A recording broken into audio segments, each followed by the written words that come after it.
for your next activity, the warm-up conditioning exercises.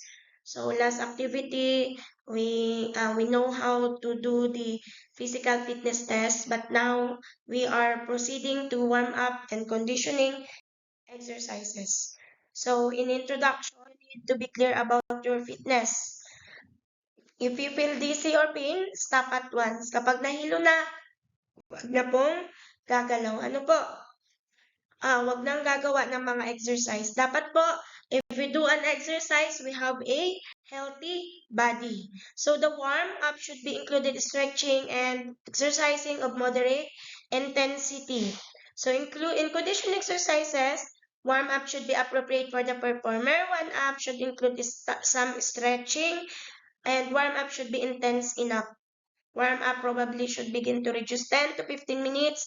Performance should terminate approximately 5 minutes before the activity. So the basic workout outline, warm-up, stretching, aerobic and stretch training, cool down, and stretch. So unang-una pong activity natin is warm-up. So jog in place in 30 seconds. Pero hindi ko po pinapagawa siya ng 30 seconds. Just count lang ng 1 to 16. So 1, 2, 3, 4, 5, 6, 7, 8, 8, 7, 6, 5, 4, 3, 2, and 1. So yun po yung in place. Rope jumping. Ayan. Jump slowly for 60 seconds. So magja-jump po tayo ng 60 seconds with jumping rope. Neck stretch. Kung ito po, bend knee, 5 seconds bilang. Ang gagawin po natin ay hindi 5 seconds. Ang gagawin po natin ay 16 counts. Then, pagtapos sa left, sa right naman po, 16 counts. Arm and shoulder stretch. Hold for 30 seconds. Ganon. Nakaganito yan sa likod. Nakaganito yan sa likod. Nakaganyan. Kamay. Ano po? Next. Sa shoulder, 30 seconds din po. Nakaganon. Kapit ito ha. Nakaganon. Nakapush. Next, sa sides, stretch is ito yung kanan. 5 to 10 seconds lang. And then, kaliwa. Next, calf stretch. Yung ginawa nyo kanina ng kabilaan na ganon, kasama po yung sa paa. 30 seconds din po. Next, sa chest, nakaganon. Dito ang kamay sa baba, sa likod, and then nakaganon. So, 30 seconds, left and right. Sa shoulder stretch naman po is, ganon. Yan, 30 seconds din. Ano po? Next, sa quadriceps stretch is your feet, yung legs natin na isa. So, 30 seconds po dapat siyang naka-ganyan. Kaliwaan po yun. Kaliwaan po yun. Sa forearm stretch, nakaganon po yan. So, 30 seconds din po. Count lang. Kaliwa at kanan. Inner eye stretch, nakaupo kayo, salubong po yung inyong paa. So, 30 seconds din po yan. Cat back stretch, 30 seconds din gagawin. Spinal twist, nakaupo sa floor. So, 30 seconds din gagawin. And then, hamstring stretch, isa dyan ay seated, extend your left and leg in front of you, bend your right leg. Yun, ganyan po sa picture. So, gagawin ninyo ng 30 seconds.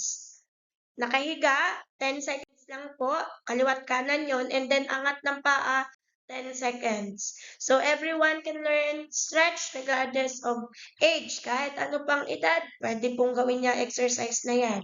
So, to relax your mind and tune up body, to preserve range and motion, to maintain flexibility, ito po yung mga benefits niya, to prepare the muscles for more vigorous activity, to help develop body awareness, to promote circulation of the blood. So, next natin is the aerobic exercises. If we say aerobic exercises, yan na po yung nilalapatan natin ng music. So, type of aerobic dance, bicycling, fitness, walking, jumping rope, running, stair climbing, and swimming. So, benefits of aerobic. So, sa benefits po ay increase cholesterol, decrease blood Siderites, reduce body fat and improve weight. So improvement in cardiovascular, improve glucose to tolerance and reduce insulin resistance. So monitoring heart rate, resting heart rate. So yan po yun. The average RHR is 75 beats for males and 80 for females. 60 to 80 of your height maximum capacity after deducting the age. So, yan na po, recovery rate after the activity, 5 to 10 minutes after a workout. So, magpapahinga po tayo after the activity, saka po tayo magpa-pulse rate. Ano po? So, 50 to 80% maximal aerobic capacity, 50 to 85 heart rate reserve, 60 to 90% of maximal heart rate. That is the monitoring ng heart natin, tibok ng puso natin. So, how to determine your heart rate? Training range. So, yan po yung lahat. Next. Elements of exercise program. So, sa elements of exercise program, how frequent should the individual exercises? Paano ang palagay yung paggawa? 3 to 5 days per week ba? Moderate to vigorous ba? Intensity? How long should an exercise session be? 20 to 60 minutes ba? So, sa 3 types of exercise, we have the isotonic exercise, where the muscles are made to do some contraction and relaxation. Isometric exercise, where the muscles are made to undergo tension. And the aerobic exercise entail vigorous movement such as walking, jogging, running, and dancing. So, principles of exercise, we have the exercise must be observed in accordance to the intensity, duration, and frequency of the specific activity. 2, progression must be context of proper tolerance. 3, exercise must be specific in its concern. So, back pain exercises. Exercises to minimize problem of back pains. Kung lagi kayo may masakit na likod, para po ma-minimize yun, pwede pong gawin ito. Ano po? So, anyway, gagawin nyo din po ito.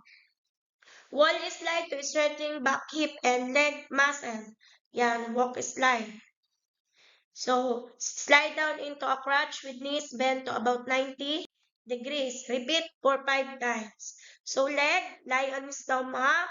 Leg raises to strengthen back and hips muscle. Nakapaloob. And then, itataas po yung dalawang leg. I-repeat nyo for 5 times. Ayan po. Kanina nakadapa. Ngayon naman po ay nakahiga. Repeat for 5 then. And then, next po is kuha ng upuan. So, itataas lang po ang kaliwa at kamay na paa. 5 times din po. So, next one is to count to 10. Repeat 5 times. Back leg swing to strengthen hip and back muscles.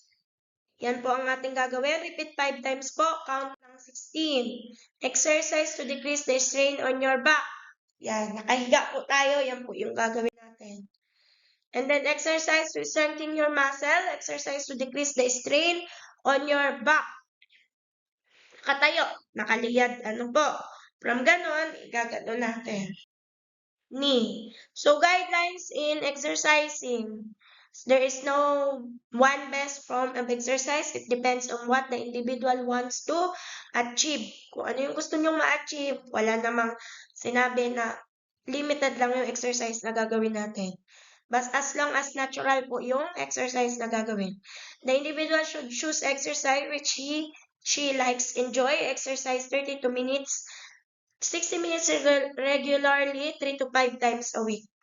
Yan po. So, the expression no pain, no gain has been discredited by expert fitness. In fact, no one should work up to the point of being exhausted except as part of diagnostic medical test. So, mind-body exercise, special place, imaginary, purpose, reduce stress, increase relaxation, reduce anxiety, it strengthens capacity to draw no one's own individual resources, provides a foundation for another imaginary exercises, provides a safety net in the event of aberration during the other experiential work. So, ayan yung body exercise. So, ito yung imaginary skip. So, ano natin po, skip na natin yan. So, imaginary script, notice what you are wearing, notice what you have on your feet, what time of the year it is, what time of the day, how old you are. Whether you are alone or with another person, people, notice the color that surround you. What is the temperature? Notice the qualities of the place. Skip na po yan. So, mind body exercises, try shaking medication. So, raises energy. Yan po, with music. So, dialogue with a symptom. Caution and contract. Dictionary, soft belly. Yan. Yun po. So, yun yung mga activity po na dapat nating gawin. Ano po? So, activity natin for face-to-face classes, please perform the different exercises by group with 6 members. For online classes, please create video presentation individually, performing the different exercises and pass it through our Telegram group chat. Please take note that your video must be clear and have a smooth editing. So please, when you do an exercise, please please wear proper uniform. Ano po? So, ang uniform po natin gagamitin is jogging pants na red. Yung sinend ko po sa GC, jogging pants na red. And white t-shirt, may tatak na logo ng school sa kanan. And then, may nakalagay sa likod na PE. Sa baba po ay apelyido. Ano po? When you perform your activity, always wear your proper uniform. Even kayo po ay online class, kailangan po nakapang-PE uniform tayo sa lahat ng activity na gagawin natin. Ano po? So, yun lamang po and I hope maliwanag po ang aking explanation. Thank you so much po.